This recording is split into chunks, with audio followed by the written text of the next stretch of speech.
Hello, and welcome to Spotlight On, the podcast that brings together business leaders, entrepreneurs, and experts covering a range of topics. I'm Nicholas Barton, founder and CEO of the Barton Partnership. We're an award-winning executive recruitment and consulting solutions firm providing permanent search and independent consulting services across strategy, sustainability and M&A, data and analytics, and transformation and change. In today's podcast, I'm very excited to be joined by François Ortalo-Magné, Dean and Chief Executive Officer at London Business School. Prior to his appointment at London Business School, Dean François was the Robert E. Wagner Professor of Real Estate and Chair of the Department of Real Estate and Urban Economics at the Wisconsin School of Business from 2000 to 2001, at which point he became the Dean of the Business School. Since his appointment in 2017, Dean François has led the relaunch of the LBS brand, the growth of the degree programs, and has been leading a strategy focused on academic research and its impact, learning and innovation, and alumni engagement and inclusion. Dean François, good to see you today. Thank you for joining us. Great to be here, Nick. And thank you for taking time today. It's really great to have this discussion with you. And really, we've got some questions and I want to have a really engaging conversation with you. So let's crack into the first one. Can you talk about about that transition from Wisconsin School of Business to LBS in 2017, and particularly, what with Brexit and the economic landscape? I mean, how challenging was that at that stage for you? Well, the first element to the transition was about joining a brand new institution, and in particular, an institution that was telling the world that it cares to and it aspires to have a profound impact on the way the world does business. And I have to say, this coming in from outside, that I wonder, what does that mean? Don't we all? But then I was so surprised and delighted to discover actually how passionate everyone here is to have that profound impact, and how different people made that come to life differently for themselves, but also dedicated. And what I reflected on the committee was, you don't just want to have a profound impact on the way the world does business, but also on the way business impacts the world. And that shows in the way the faculty doesn't just publish their research in academic journals, but they take the research to policymakers, to executive education clients, and to our students.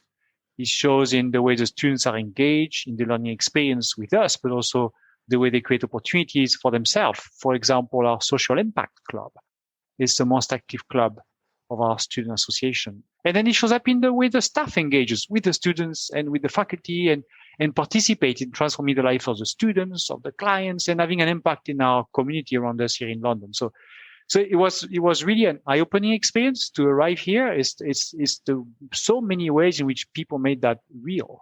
Yeah. Now, as you said, I came in at the time of Brexit. And so it was a big question mark, because as a school, we pride ourselves in our international diversity and the global coverage that we have. And the first thing actually for me to learn was stop asking people where they come from and stop counting countries, because it's an impossible question.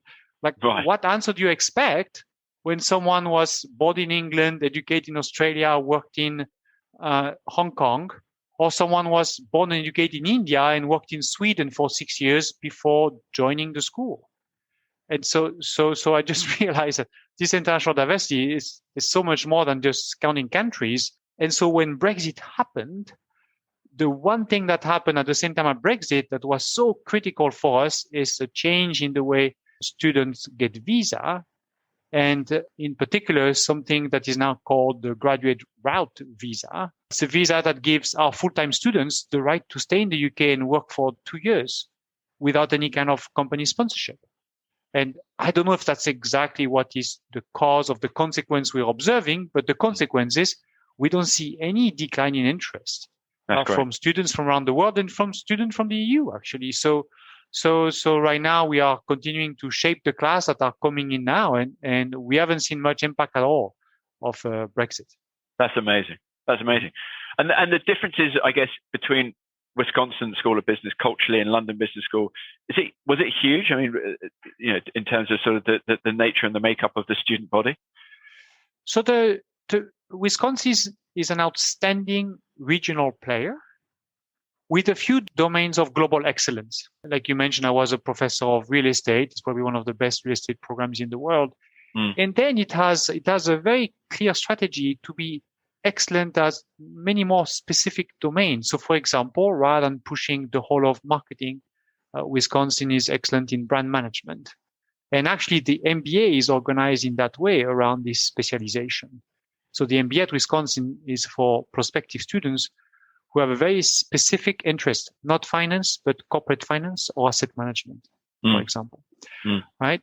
Whereas London Business School is a global preeminent player.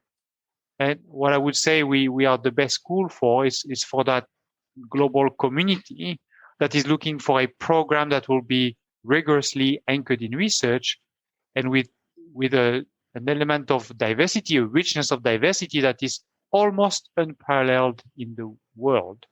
So a different offering.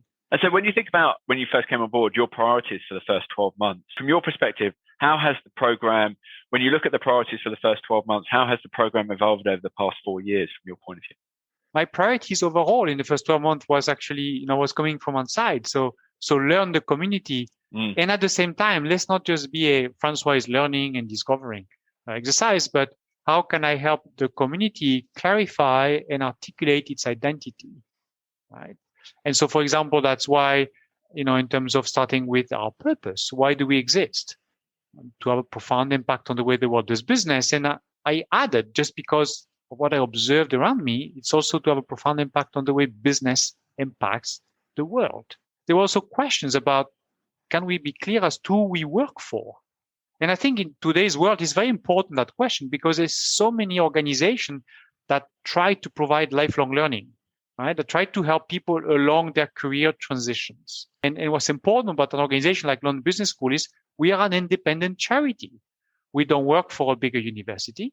We don't work for some specific shareholders who have a specific objective. No, we work for our global community. And within that community, our alumni are special people, because these are people who have had an experience with us that was not just a transaction, pay tuition, get a degree, but that was an onboarding into a community that's there for them for the whole of their life. I think that was really important. And it's important for people to understand, actually, as they seek lifelong learning in different venues around the world, that some of us have a clear mandate. It is to support them for the rest of their lives. And so we do that by giving people opportunities to think, to learn, and to connect. And so our MBA is very much organized around this. I think over the past few years, what I have seen is we have given our students a lot more flexibility. We have what we call a tailored call. We have advanced the experiential component of our degree program. I think in particular, being located in London, we're able to source outstanding real life projects for our students. So we don't just do lecturing or case studies. It's actually real encounters where our students have a chance to make a real difference. And I think that has actually been fundamental in the evolution of the kind of program that we have, because that's where the students can open themselves up to a new perspective on themselves and on the world. And those experiences have life-bending impact on our students. So you've referenced quite a few things there, which I think, in my mind, sets London Business School program apart from perhaps others. Are there any other key characteristics or aspects of the program that, in your view, really does set this program apart and sets the school apart from others? Yeah, so I mentioned the experiential dimension and all these activities that we do face-to-face. During COVID, we tried our best to complement them with online. Some of that will stay, but the face-to-face encounter, leveraging London matters. We also have activities in Dubai where we have a campus. So definitely, I mentioned the diversity of the program, but it's not just the whole richness of the diversity, is how we make the most of it to enrich the experience of all our students. And then there's another element that was there in passing when I talked a bit about the faculty and how much they care about not just publishing in top journals, but taking their research and frankly nourishing their research from the experience of our students and of our executive education clients.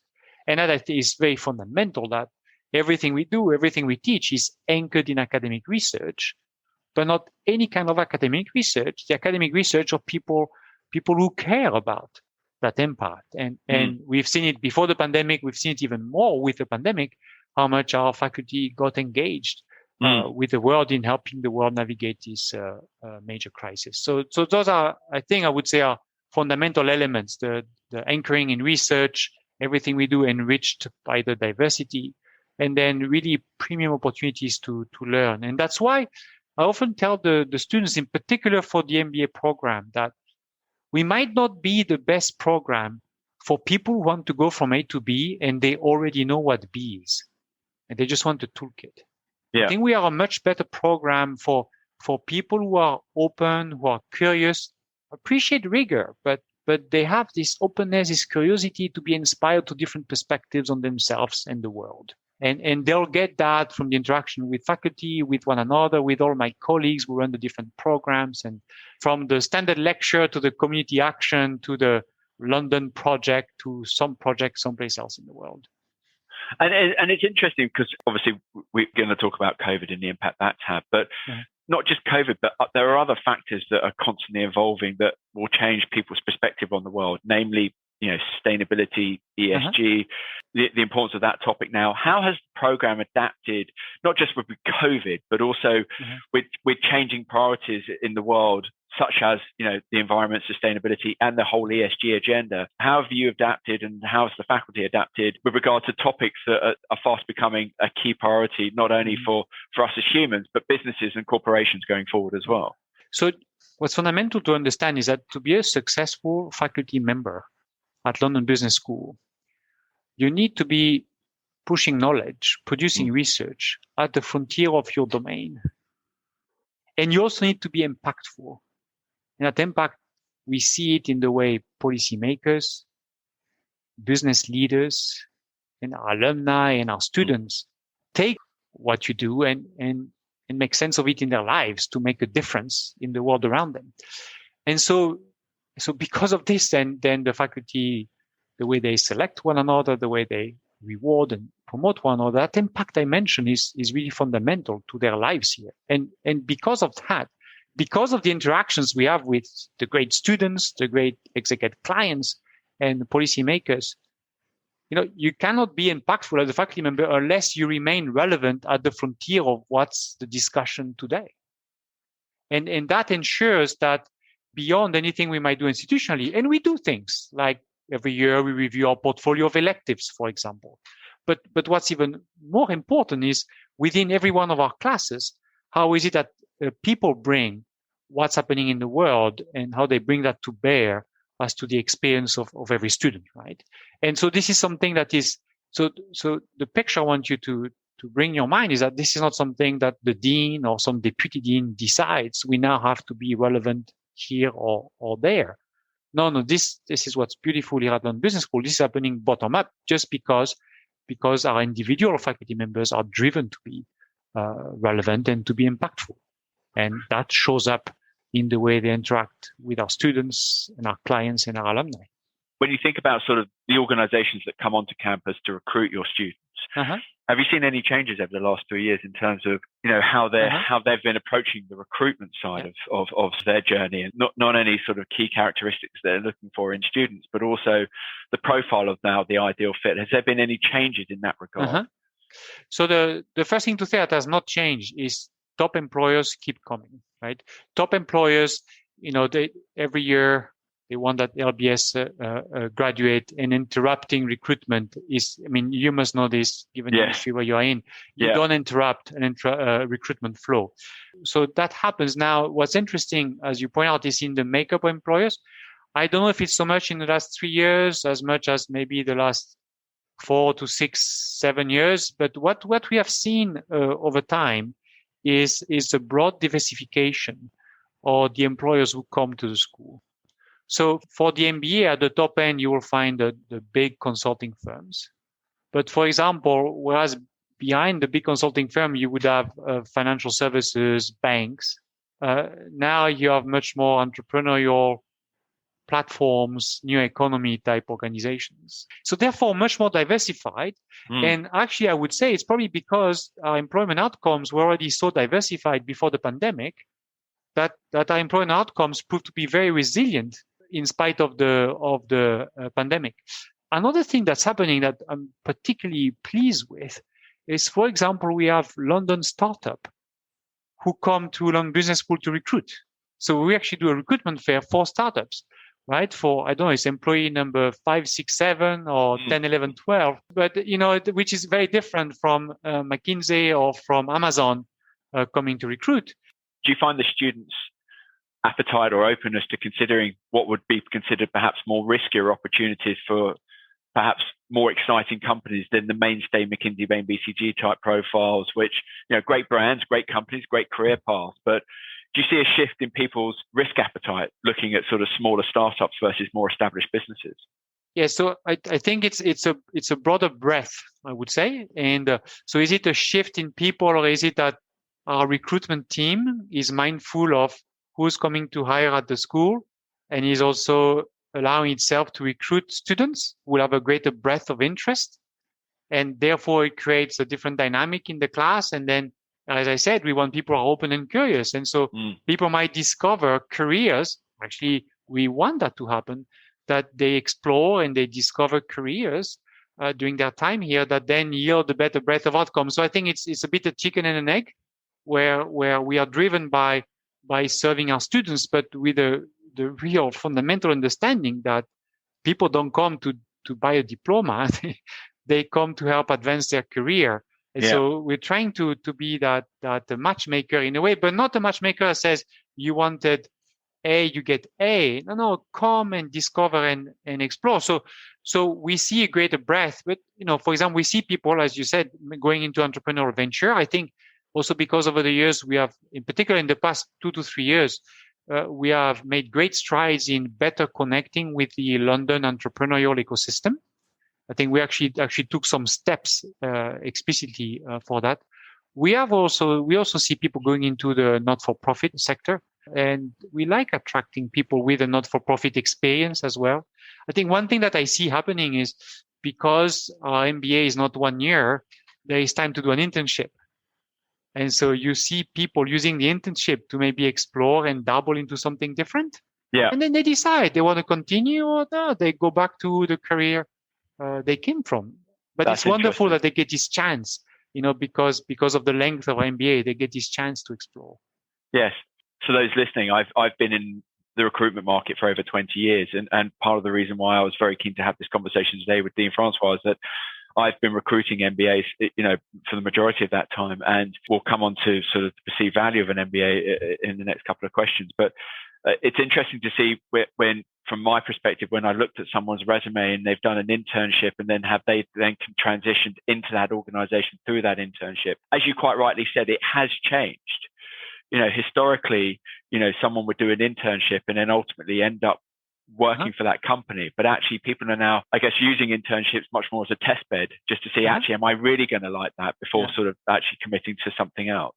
Yes, absolutely. And they're using the internship. They are using also experience during the school year to interact with the different industries, and they organize different kind of activities for themselves. I think our student association is extremely active, actually, through all kinds of different clubs to help people get a sense of what is it to work in different environments with different types of mandates. And so I think it's wonderful that actually at LBS that we can create that safe space with such a rich diversity, so they can talk to classmates with different experiences of different industries, of different countries, and they can explore to their clubs through the internship.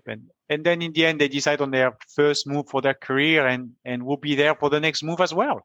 Let's talk about COVID. Not only how has that impacted sort of the school and how you've operated, but I guess in your view, how has it impacted students' experience? Because clearly, obviously, we've all, in every sense of the word, had to pivot into a virtual world. So from a physical perspective, clearly, obviously, there was that transition. How did that go? And also, how would you sort of define the experience currently of a student at LBS, given the current environment that we're in with COVID? It might be worth just differentiating different periods in this transition. There was the first period when the first lockdown occurred. And I don't know if this is drinking for the fire hose type experience, but this was just no choice. Suddenly put everything online. And we were very clear as a school that there were only 3 things that mattered. One was the well-being of our community. Number 2 was the academic progression of our students. We had 1,617 students to graduate by July. Let's get them there. Yeah. And then business continuity. And And we did that. And my hat to my colleagues. And actually, we learned the power to be so focused and just plow ahead and do it. What we also learned is that we had been innovating before the pandemic in terms of the delivery of learning experiences. We never realized how important those innovations would be and how much we had been learning, prior to the pandemic. And then I think we kind of surprised ourselves that we were able to switch so fast and then move on to graduate the people on time.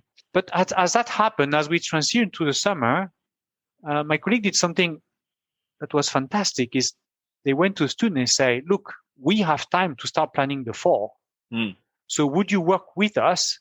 Those of you who are staying 2 years, even those of you who are leaving, work with us to prepare the autumn for the new classes coming in. And so it was a lot of work during the summer.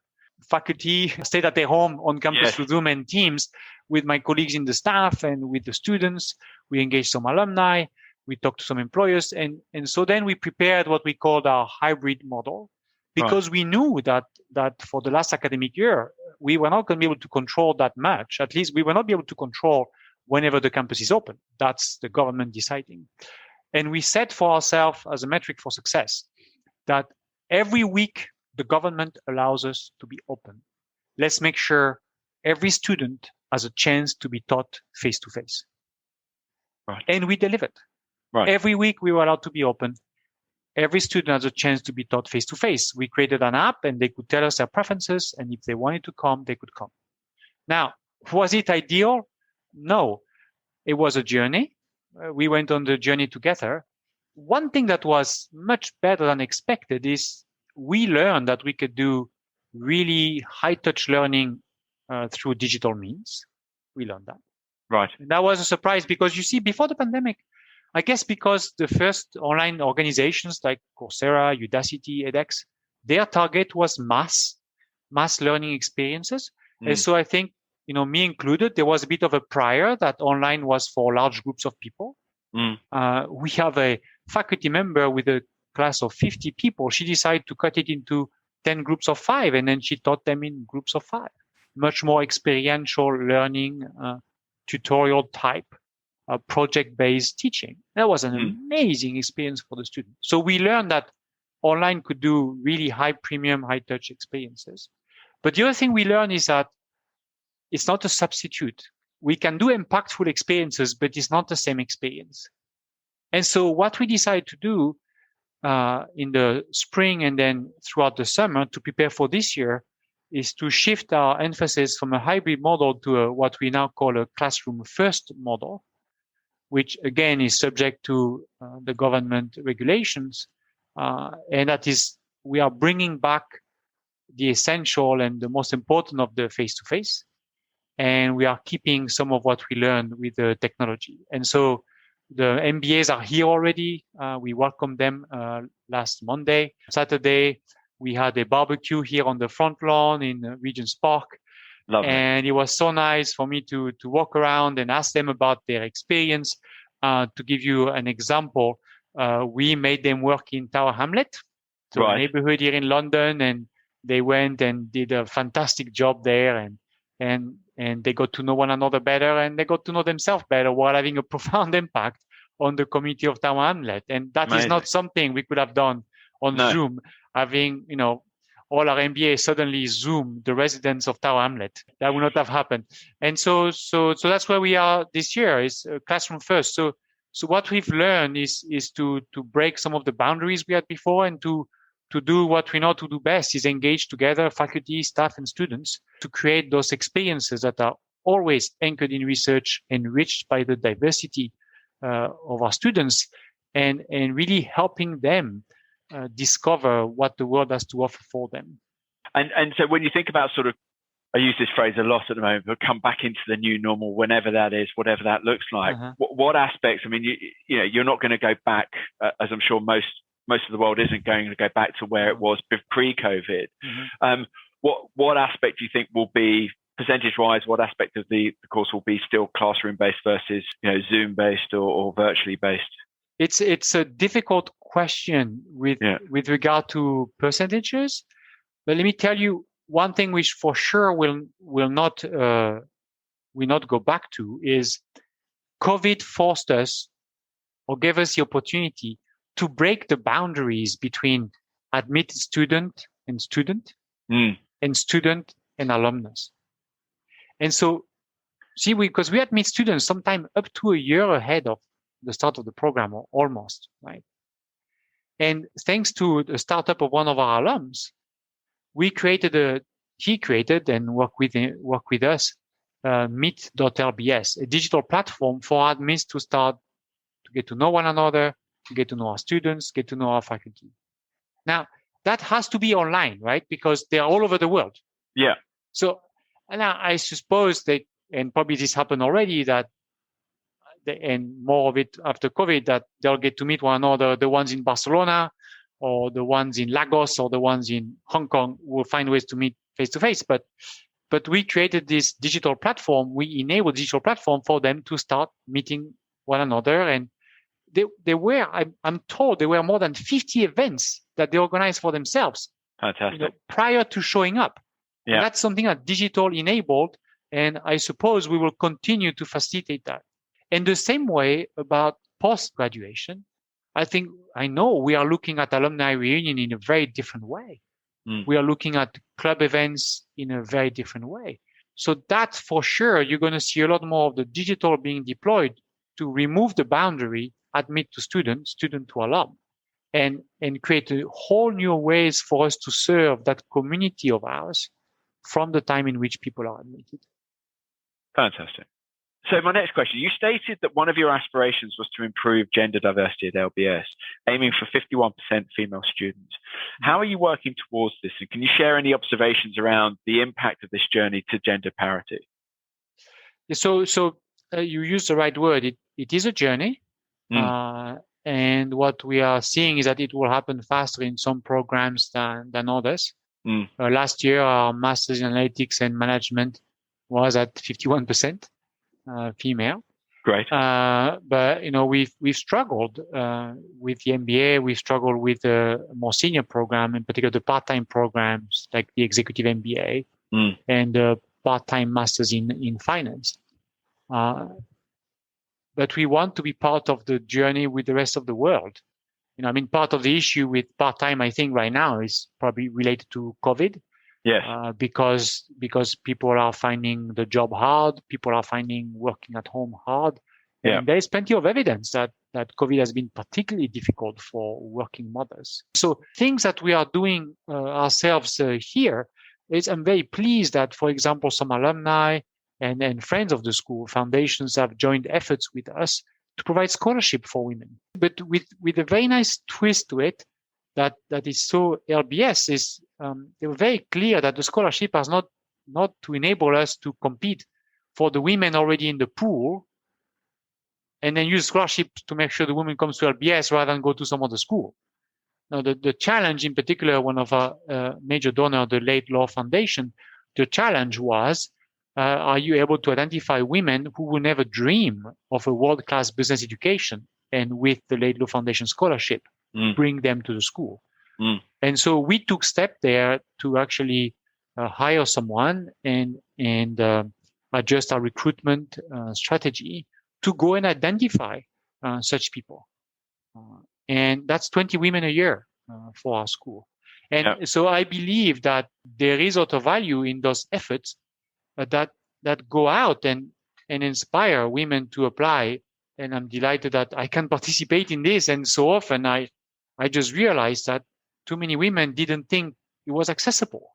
Yeah. World-class business education at non-business school. So if there are any one of you listening to the podcast now, apply, talk to us because we're motivated and we are working hard with alumni, with friends. I'm always looking for more gifts to the school to advance this agenda. So that's one very specific element. And then there's the bigger context to it, which is this doesn't happen unless we are more inclusive and unless we create an environment where people feel they belong and they thrive. And for that, we are very fortunate that a very large proportion of our faculty at LBS does research that is related to issues of diversity, inclusion, and belonging. And I mentioned to you earlier that everything we do is anchored in research. So I believe as a school, we are uniquely positioned actually to leverage the research of our faculty and apply it to us. And it starts with, what does it mean to be inclusive? What does it mean to belong and thrive for all the people we employ here? And how together we create an environment that is welcoming, that is supporting everyone to be their best. So it's a journey, but I'm excited that we have alumni, donors, and colleagues being explicit, helping us recruit, but also we can use the research of our faculty and the experience of all of us to create that environment that, once they come here, to use the old analogy, diversity is who shows up at the dance and inclusion is who is on the dance floor. But if I may push it, is belonging is they enjoy themselves on the dance floor, right? And then hopefully then they become advocate and they help us recruit more so that we can advance that journey and not just one or two programs. I believe the PhD was also more than 50%, but we don't just want two programs at parity. Let's see if we can push all of us. Well, it sounds like you've set the right agendas on those points as well. Thank you. Well, let's move on to a different topic now. The value of an MBA and the relevance of an MBA in this day and age. And I say that again as someone that has been recruiting MBAs for the last 20 years. And from my perspective, as I shared with you before, there's definitely been a trend shift, and there's a cycle of sort of that I see in the market from my side of the fence, where a client will insist on a candidate having an MBA to a client saying, well, actually an MBA is a nice to have and not essential. Forbes last year published an article doubting the value and the relevance of an MBA program in 2021. How do you ensure continued relevance for the program? How do you see it evolving? How do you see it still being a strong and important aspect of someone's career journey that they do have an MBA? Well, I'm glad you asked. And the first thing that's interesting is that organizations like Forbes and others, they talk about the MBA, and there are thousands of MBAs in the world. And they are not all created equal. They are not all targeting the same audience in terms of students, and they are not all targeting the same or serving the same employers. And so one has to be a little bit careful. So I don't know if I can speak about the whole of the MBA, but what I would say about our MBA and what I think makes it relevant and why is it that people come to us for an MBA is that it is still an investment, and we like people to spend more than a year here with us. I mean, you can actually do it in 15 months, but very few people do so. Most people take the 2 year, because in someone's career, we create a unique space and we give access to a unique community. And by unique space, what I mean is it's a space where that the access to experiences, to think, to learn, to connect, this will be experiences that are anchored in research. And I think that's the first important element, that there is something, particularly in today's world, about the kind of validation that academic research goes through before it makes it into our teaching programs. It's also a space where you will encounter a diversity that's very different than what you will ever encounter at work. And within that space, you are free to explore, right? There's no line manager or people director who is watching your performance and watching your successes and your failures to then evaluate you with the interest of the organization in mind. No. The interest in mind here when you join our school is yours and yours alone, right? And I think that is also extremely important, that organizations like ours, in particular, as I mentioned earlier, because we're independent, it's like we have no one else's interest to serve except that of our students becoming alumni and of our organizations who come again and again from one year to another for executive education purposes, right? So there is something unique there about that anchoring in research, that diversity you encounter, and that it's about serving you and helping you create relationships that will serve you for a whole lifetime. So that's from the point of view of the student. And so then the question is, as an employer, what do you want? And I've heard the argument, particular employers who used to hire the undergraduates who graduated out of my previous school, they wanted, well-trained heads that were easy to shape and to mold into the culture of the organization. Right. And that's why, for example, many would prefer to hire an undergraduate. than an MBA. See, the kind of MBA that comes out of our school is going to contribute to a whole different level. Are you looking for an employee who's going to provide answers? Or are you looking for an employee who's going to contribute questions? And to me, that's what I hope comes out of LBS, is that these MBAs who come out, actually, as it happened, they'll provide answers because they had fantastic undergraduate experience. They had excellent work experiences to start their career. I mean, I'm always blown away by the achievements that they have coming in, and I feel so honored and privileged that they would join our school. So they have plenty of answers to provide. And that's something that employers know because of the selection element of what we do as a school. But the kind of training that we give, the way we open their mind, the connections we establish for them, they'll provide questions. And you feel more so than if they were to continue working in industry, working in perhaps a consulting environment for 2 years versus taking 2 years to undertake the MBA?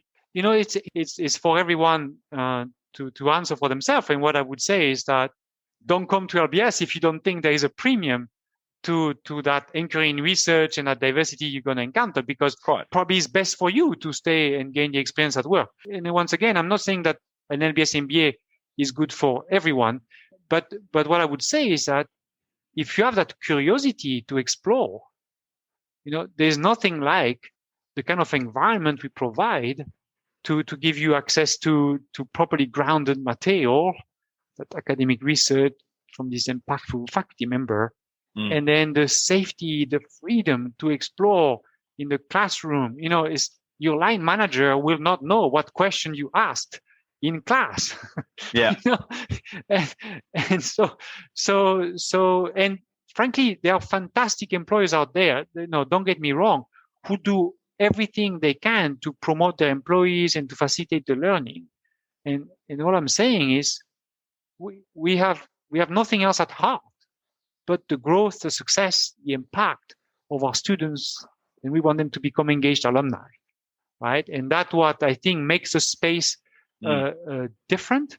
And that's why they come here. And by the way, that's why they enjoy coming back for their alumni reunion. Yeah. Because the other alums, they are like non-threatening friends, right? They're here to help.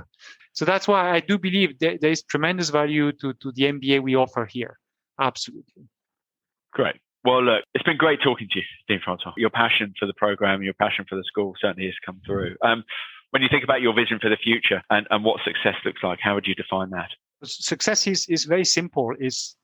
We've learned from the pandemic faster than I ever expected how much more relevant we can be to our whole alumni community and to people's lifelong learning journey. So success is increased relevance of LBS in the lifelong learning of our global community.